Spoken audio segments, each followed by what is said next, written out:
Di tengah gemuruh pembangunan yang digembar-gemborkan oleh pemerintah, janji-janji kemajuan dan kesejahteraan kerap terdengar. Namun realita di lapangan justru sangat berbeda. Rakyat kecil yang menjadi tulang punggung bangsa seringkali terpinggirkan dalam setiap pengambilan keputusan. Keputusan kebijakan yang seharusnya berpihak pada rakyat, justru banyak yang lebih menguntungkan kelompok tertentu. Sementara suara rakyat yang menderita akibat kebijakan tersebut nyaris tidak terdengar. Dari perumahan kumuh hingga fasilitas publik yang tidak merata, kehidupan sehari-hari masyarakat menunjukkan ketimpangan yang nyata dan seringkali terlupakan. Dalam video ini, kita akan menelusuri fakta-fakta kelam yang terjadi di Indonesia dan mencari solusi agar suara rakyat bisa benar-benar didengar.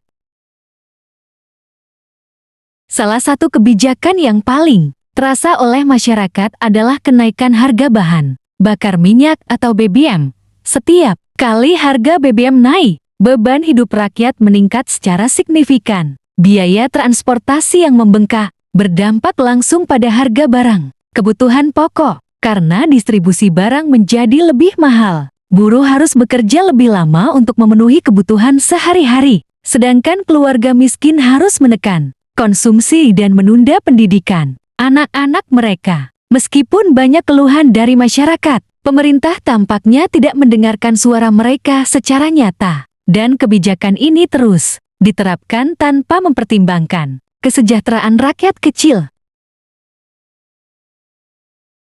Kebijakan pemerintah yang memberikan izin usaha pertambangan kepada kelompok atau ormas tertentu, meskipun bertujuan meningkatkan investasi, justru membawa dampak negatif bagi masyarakat sekitar dan lingkungan. Kawasan hutan yang seharusnya menjadi paru-paru kota dan tempat hidup masyarakat ada diubah menjadi area pertambangan. Tanah menjadi rusak, air tercemar, dan banyak warga kehilangan mata pencaharian mereka karena sumber daya alam tidak lagi bisa dimanfaatkan secara adil. Banyak warga yang protes, tetapi suaranya seringkali diabaikan oleh pejabat pemerintah. Kebijakan yang seharusnya berpihak pada kepentingan rakyat justru menimbulkan konflik sosial dan kerusakan lingkungan yang panjang. Kebijakan zonasi sekolah yang diterapkan untuk pemerataan pendidikan ternyata menimbulkan ketidakadilan tersendiri. Anak-anak dari keluarga miskin di daerah terpencil harus menempuh jarak yang sangat jauh untuk bisa sekolah. Sementara fasilitas pendidikan di daerah mereka minim dan tidak memadai. Sebaliknya, sekolah favorit di kota besar dengan fasilitas lengkap seringkali terlalu padat dan tidak bisa menampung semua siswa. Orang tua merasa kecewa karena anak mereka tidak diterima di sekolah yang sesuai dengan potensi dan bakat mereka. Sementara itu, pemerintah seolah menganggap kebijakan ini sudah adil, padahal kenyataannya jauh dari kata merata. Seiring waktu, ruang partisipasi publik di Indonesia semakin menyempit. Banyak warga yang ingin menyampaikan aspirasi atau kritik kepada pemerintah merasa takut atau diabaikan. Penyalahgunaan wewenang dan praktik birokrasi yang rumit membuat demokrasi terasa jauh dari ideal. Aksi demonstrasi, petisi online, atau forum diskusi publik seringkali tidak membawa perubahan nyata. Padahal, partisipasi masyarakat adalah kunci agar kebijakan yang dibuat benar-benar berpihak pada rakyat. Tanpa ruang dialog yang terbuka, kebijakan pemerintah berpotensi hanya menguntungkan segelintir orang, bukan masyarakat luas.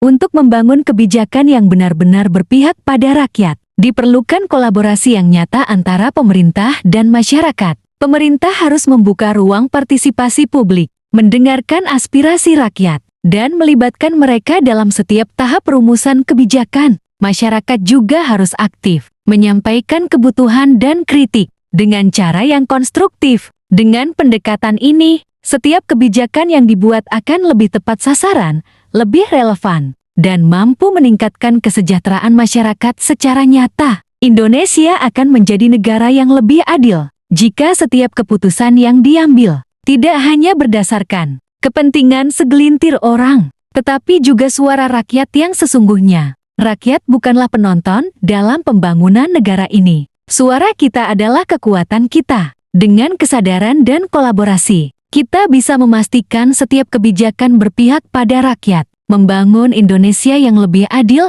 sejahtera, dan berdaya.